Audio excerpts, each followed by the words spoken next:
नमस्कार साथियों, वार्षिक राशिफल की श्रृंखला में आज हम बात करने जा रहे हैं तुला राशि के बारे में और यह 7वीं राशि होती है। तो आज हम जानेंगे कि तुला राशि वालों के लिए यह वर्ष 2024 किस प्रकार रहेगा, किन महीनों में हमें अच्छे फलों की प्राप्ति होगी या फिर वो कौन सा समय होगा जब हमें अड़चनों और बाधाओं का सामना करना पड़ सकता है। तो उन महीनों में हमें कौन सी अतिरिक्त सावधानी रखनी चाहिए और ऐसे कौन से उपाय हैं, यदि हम वो करते हैं तो फिर हमारा जो ये आने वाला वर्ष है ये सुगमता से बीत जाएगा। और ये सब जानने के लिए हम ग्रहों के गोचर पर विचार करते हैं। ये पिछली 6 वीडियो में मैंने आपको बार बार बताया है। तो हम जब भी ग्रहों के गोचर के बारे में बात करते हैं तो हम 4 मंद ग्रह जो हैं, जिसमें शनि होते हैं, बृहस्पति, राहु और केतु, जब हम इन ग्रहों की स्थिति के बारे में पता करते हैं तो हमें व्यक्ति का राशिफल जो है वो प्राप्त हो जाता है। दैनिक राशिफल भी इसी प्रकार से देखा जाता है, परंतु उसमें हम तेज चलने वाले ग्रहों की बात भी कर सकते हैं। परंतु वार्षिक राशिफल के लिए हमें मंद ग्रहों पर ही विचार अधिक करना पड़ेगा। तो देखते हैं कि 2024 तुला राशि वालों के लिए कैसा रहेगा। उनके लिए व्यापार, नौकरी, बच्चे, घर परिवार, ये सब जो चीज़ें हैं वो उनके लिए कैसी रहेंगी, तो आज हम यही बात करेंगे। 2024 में आपका वार्षिक राशिफल जानने के लिए सबसे पहले हमें ज़रूरत है हम ये जानें कि आपकी राशि के जो स्वामी हैं शुक्र, उनकी स्थिति पूरे वर्ष कैसी रहेगी और विभिन्न ग्रह आपकी राशि से किस प्रकार से गोचर करेंगे। तो ये सब बातें हम विस्तार से चर्चा करेंगे। साथियों, 2024 2 + 2 + 4 = 8 और 8 अंक ज्योतिष के हिसाब से ये शनि का नंबर माना गया है। तो 2024 शनि का वर्ष है और शुक्र, जैसा कि हम जानते ही हैं, वह शनि के मित्र होते हैं। तो ये वर्ष जो है वो आपके लिए अच्छा रहेगा। शनि इस वर्ष आपकी राशि से 5वें भाव में गोचर कर रहे हैं और वे 4थे और 5वें 2 अच्छे ग्रहों के 2 अच्छे भावों के स्वामी होकर किसी अच्छे ही भाव से आपके गोचर कर रहे हैं। तो हम उम्मीद कर सकते हैं कि इस वर्ष आपको जो भी परिणाम मिलेंगे शनि के, वो अच्छे ही आपको प्राप्त होंगे। परंतु शुक्र की यदि हम बात करें, जो आपकी राशि के स्वामी हैं, तो वह 25 अप्रैल से लेके 29 जून तक अस्त रहेंगे। तो इस दरमियान में आपको थोड़ी सावधानी बरतने की ज़रूरत है। वैसे खुशी की बात यह है कि आपकी राशि स्वामी शुक्र इस पूरे वर्ष में एक बार भी वक्रीय नहीं होंगे। तो सभी प्रमुख ग्रहों की स्थिति कैसी रहेगी, राहु, केतु, शनि और बृहस्पति के गोचर का आपके जीवन पर क्या प्रभाव पड़ेगा, ये हम एक एक करके विचार करते हैं। तो आइए सबसे पहले हम बात करते हैं शनि की। शनि आपकी जो राशि है उसके मित्र हैं और आपकी कुंडली के लिए वो एक योग कारक ग्रह हैं। आपकी कुंडली में वह 4थे और 5वें घरों के स्वामी बनते हैं। तो 4थे भाव से घर, वाहन, गाड़ी, भवन, मकान, इन सब का विचार करते हैं, माता का विचार करते हैं। और 5वें भाव से आप अपने इष्ट देव का विचार करते हैं, संतान का विचार करते हैं, विवेक और बुद्धि का विचार करते हैं। तो इन सभी चीज़ों के लिए इस वर्ष यह आपकी यह जो स्थिति है वो अच्छी है। शनि इस वर्ष आपकी राशि से 5वें भाव में गोचर कर रहे हैं, अपनी ही राशि में है, अपनी मूल त्रिकोण कुंभ की राशि में है। तो जब भी कोई ग्रह अपनी राशि से गुजरता है और अच्छे भाव से गुजरता है तो फिर वह आपको अच्छे फल ही देता है। हालांकि शनि इस वर्ष आपकी राशि से चांदी के पैरों से गोचर करेंगे।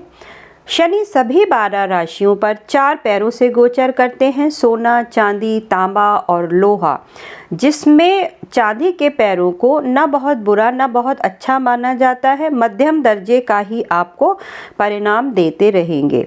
कुछ समस्याएं भी आती रहेंगी, परंतु आप यदि अपनी सूझबूझ और वृद्धि अपनी बुद्धि से इन सभी समस्याओं को निपटाते हुए आगे बढ़ेंगे तो फिर ये जो आपका समय है वो अच्छी तरह से बीत जाएगा। जब कभी भी शनि और शुक्र का संबंध बनेगा तो वह आपके लिए राजयोग का कारण करेगा। शनि की 3 दृष्टियां होती हैं। तीसरी दृष्टि से वह आपके 7वें भाव को देखेंगे, 7वीं दृष्टि से वह आपके आओ भाव को देखेंगे और उसके बाद वह अपनी 10वीं दृष्टि से आपके दूसरे घर को देखेंगे। तो 7वां भाव जीवन साथी का है, व्यापार का है, पार्टनरशिप का है। तो यहाँ पर थोड़ी बहुत समस्याएं लगी रहेंगी, क्योंकि शनि की आदत है कि वह जहाँ भी दृष्टि डालते हैं उस भाव से संबंधित कुछ ना कुछ परेशानियाँ तो देते ही हैं। उनकी 7वीं दृष्टि आपके इनकम के भाव पर जाएगी। धन संचय के लिए बहुत अच्छा है ये, तो आपको इनकम के विभिन्न स्रोत बनते रहेंगे और पैसे की भी प्राप्ति होती रहेगी, लाभ होता रहेगा। क्योंकि दूसरे भाव पर भी दृष्टि है तो फिर ये आपके लिए और अच्छा है, क्योंकि धन के दोनों भाव इस समय शनि के कंट्रोल में हैं। दूसरे बड़े ग्रह बृहस्पति बनते हैं। ये आपकी जन्म कुंडली में तीसरे और छठे घर के स्वामी बनते हैं। यहाँ वह बैठकर अपना और वह इस समय आपकी जो राशि है उसके 7वें भाव यानी मेष राशि से गोचर कर रहे हैं। तो जब भी शनि तीसरे भाव के और छठे भाव के स्वामी बनते हैं तो वह संघर्ष भी देते हैं, मेहनत भी कराते हैं, हिम्मत भी देते हैं, विवेक और बुद्धि भी देते हैं। तो ज्ञान के कारक तो वो हैं ही। तो 30 अप्रैल तक जो बृहस्पति हैं वो आपकी राशि से 7वें भाव से ही गोचर करते रहेंगे, संघर्ष भी देंगे, उलझने भी देंगे। उनकी 7वीं दृष्टि आपकी राशि पर जाएगी तो वह आपके स्टेटस को बढ़ाने का काम करेंगे, आपके कॉन्ट्रैक्ट्स बढ़ाएंगे। और 5वीं दृष्टि से वह आपके आय भाव को देख रहे हैं, अर्थात एकादश भाव को देख रहे हैं। तो इनकम के सोर्स भी बनते रहेंगे। परंतु जब भी बृहस्पति छठे भाव के स्वामी बनते हैं और आय को देखते हैं तो आय आती तो ज़रूर है, परंतु मुश्किलों के साथ आती है। परंतु बृहस्पति एक ऐसे ग्रह हैं जो जहाँ भी देखते हैं और जहाँ भी बैठते हैं वहाँ पर वो वृद्धि करते हैं। इसके बाद जो बृहस्पति हैं वो आपको यहाँ पर एक बात मैं आपको और बताना भूल गई कि वह आपसे नए नए कामों की शुरुआत भी करवा रहे हैं और आपके संबंधों को मजबूत भी बना रहे हैं। बृहस्पति 1 मई से वृष राशि में चले जाएंगे जो आपकी राशि से 8वें भाव में पड़ेगी और यह शुक्र की आपकी स्वयं की ही दूसरी राशि है। परंतु 8वां घर संसार नहीं है, 5वां घर संसार है, 8वां घर संसार नहीं है। तो वह छठा जिस घर के वो स्वामी हैं वो संसार है, क्योंकि रोग ऋण शत्रु से बैठकर हम संसार में किसी तरह से हम अपने आप को एडजस्ट करने का कार्य करते हैं, हिम्मत रखते हुए, संघर्ष करते हुए, तो वह संसार है। परंतु 8वें भाव में बैठ जाते हैं जब बृहस्पति तो वो संसार नहीं है, वह साधना है। तो जब कभी भी आप साधना का दामन पकड़े रहेंगे, दान, दया, धर्म, दयालुता लोगों पर दिखाते रहेंगे, तो फिर आपका ये जो समय है और चैरिटी भी करते रहेंगे तो ये सब आपका जो समय है वो अच्छी तरह से निकल जाएगा। 8वां घर गुरु के चरण को भी दिखाता है, तो आपके लिए अच्छा ये है कि गुरु की सेवा करें, मंदिर जाएं, तो बहुत अच्छा रहेगा आपके लिए। यहाँ पर बैठकर बृहस्पति की 5वीं दृष्टि आपके व्यय भाव को पर जाती है, यानी 12वें भाव पर, और 12वें भाव से हम मंदिर का विचार भी करते हैं। तो मंदिर जाइए, मंदिर से संबंधित कार्य कीजिए, दान दक्षिणा धर्म का पालन करते रहिए। 8वें भाव में बैठकर बृहस्पति दूसरे भाव को भी देखते हैं जो कुटुंब का भाव भी है और धन का भी भाव है। तो 12वें घर से में दृष्टि डाल रहे हैं तो व्यय कराएंगे, परंतु दूसरे भाव में दृष्टि डाल रहे हैं तो आय के साधन भी बनते रहेंगे। चौथे भाव पर उनकी 9वीं दृष्टि है, तो प्रॉपर्टी यदि आप लेना चाहते हैं, घर, वाहन, गाड़ी, ये सब चीज़ें करना चाहते हैं तो आपके लिए ये समय बहुत अच्छा रहेगा और आप ये सब काम करते रहिए। परंतु 8वां घर चूँकि मुश्किलों का घर है, अच्छा नहीं माना जाता है, परेशानियों का घर है, तो यहाँ पर बैठकर आपको घर, वाहन, प्रॉपर्टी यदि आप सब लेते हैं तो फिर आपको थोड़ा सा सावधानी भी बरतनी चाहिए, नहीं तो आप मुश्किलों में पड़ सकते हैं। परंतु जैसा मैंने आपको पहले बताया कि दया, धर्म और दान, इन सब का और साधना, ये इन सब का आप जो है पालन करते रहेंगे तो ये समय आपके लिए अच्छी तरह निकल जाएगा और यही आपके लिए सबसे बेहतर उपाय है। आइए राहु की बात करते हैं। राहु इस वर्ष आपके पूरे वर्ष छठे भाव से गोचर कर रहे हैं और छठा भाव अशुभ भाव है और राहु भी क्रूर ग्रह है और छठा भाव राहु को बहुत प्रिय है। राहु दैत्यों के सेनापति हैं, वह लड़ने में विश्वास करते हैं और छठा घर भी लड़ाई का घर है, रोग, ऋण, शत्रु का घर है।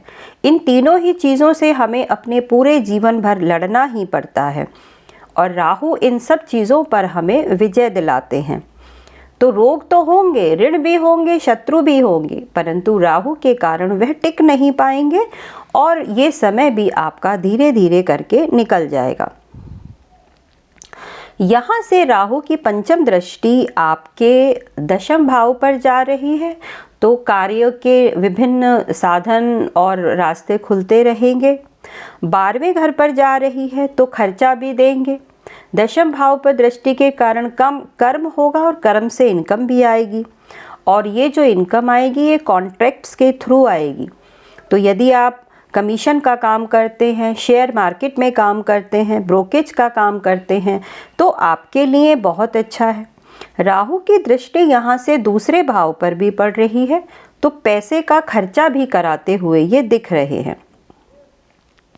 आइए केतु की बात करते हैं। केतु इस पूरे वर्ष आपके 12वें भाव से गोचर कर रहे हैं और 12वां भाव मोक्ष का घर भी है। पूरी जन्म कुंडली में छठा और 12वां भाव ही ऐसा होता है जहां पर यदि राहु और केतु बैठे होते हैं तो वो सबसे अच्छा माना जाता है। 12वां घर केतु को बहुत पसंद है और यहाँ बैठकर वो रोग, ऋण और का शत्रु का नाश करते हैं क्योंकि उनकी 7वीं दृष्टि छठे भाव पर जा रही है। 5वीं दृष्टि से केतु आपके चौथे भाव को देख रहे हैं और 9वीं दृष्टि से वह आपके 8वें भाव को देख रहे हैं।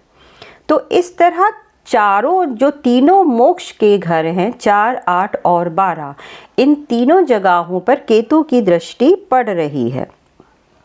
एक में वे स्वयं बैठे हुए हैं और 2 पर वो दृष्टि डाल रहे हैं। तो इस वर्ष आपका मन साधना में लगेगा और साधना में यदि आपका मन लगा रहा तो आपको अच्छे परिणाम ही प्राप्त होंगे। राहु और केतु दोनों एक साथ किसी भी राशि के लिए अच्छे परिणाम नहीं देते हैं। यदि राहु अच्छे परिणाम देते हैं तो केतु कष्ट कर देंगे और यदि केतु अच्छे परिणाम दे रहे हैं तो राहु कष्ट देने का काम करते रहेंगे। तो आपको सावधान रहने की ज़रूरत है। आइए नक्षत्रों की बात करते हैं। बृहस्पति इस पूरे वर्ष में भरणी, कृतिका, रोहिणी और मृगशिरा नक्षत्र से गोचर करेंगे। भरणी शुक्र का नक्षत्र है, कृतिका सूर्य का है और रोहिणी चंद्रमा का नक्षत्र है। यह तीनों आपके लिए महत्वपूर्ण नक्षत्र बनते हैं। परंतु बृहस्पति का गोचर जब मृगशिरा नक्षत्र से होगा जो मंगल का नक्षत्र है और वह आपके राशि स्वामी सूर्य शुक्र के मित्र भी नहीं हैं, उस समय में आपको सावधानी बरतने की आवश्यकता है। परंतु अमूमन इस पूरे ही वर्ष में बृहस्पति का गोचर बहुत अच्छा है क्योंकि ये पहले 10वें, 11वें और 7वें भाव के स्वामियों के नक्षत्र से गोचर कर रहे हैं। शनि की बात करें तो शनि इस वर्ष पूर्वा भाद्रपद और शतभिषा नक्षत्र से गोचर करेंगे। राहु रेवती और उत्तरा भाद्रपद नक्षत्र से गोचर करेंगे। इस पूरे वर्ष में अक्टूबर से लेकर दिसंबर तक एक ऐसा भी समय आएगा जब शनि और राहु एक दूसरे के नक्षत्र में गोचर करेंगे। वह समय अतिरिक्त सावधानी बरतने का है, ध्यान रखें। सोच समझ कर निर्णय लें, किसी भी प्रकार के झगड़ों में से बचें।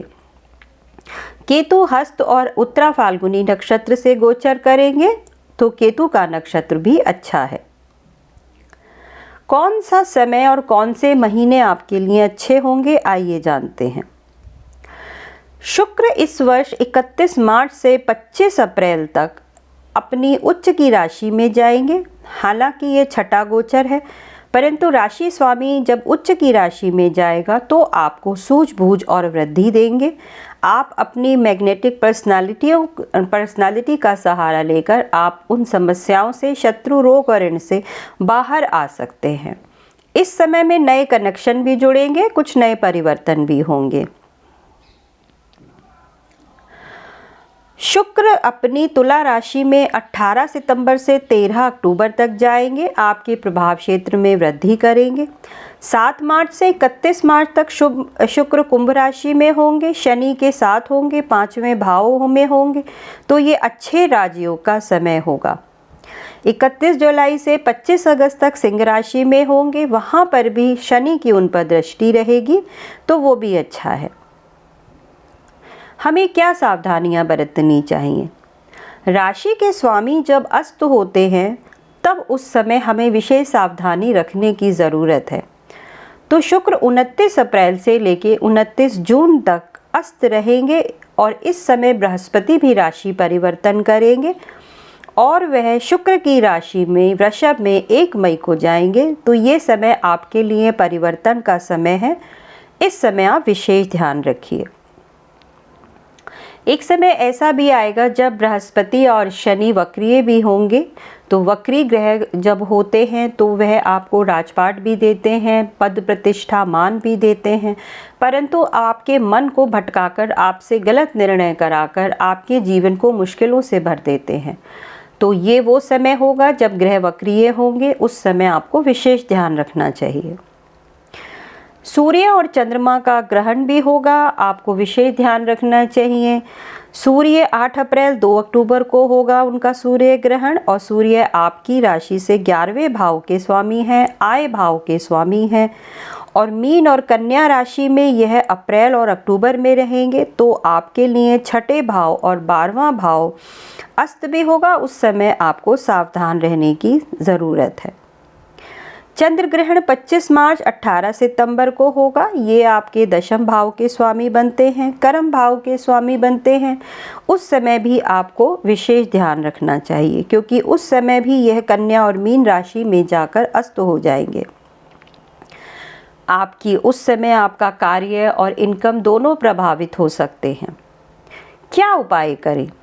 कनक धारा स्तोत्र का पाठ करें। शुक्रवार को दूध, चावल और दही का दान करें। सफ़ेद रंग का उपयोग अधिक करें।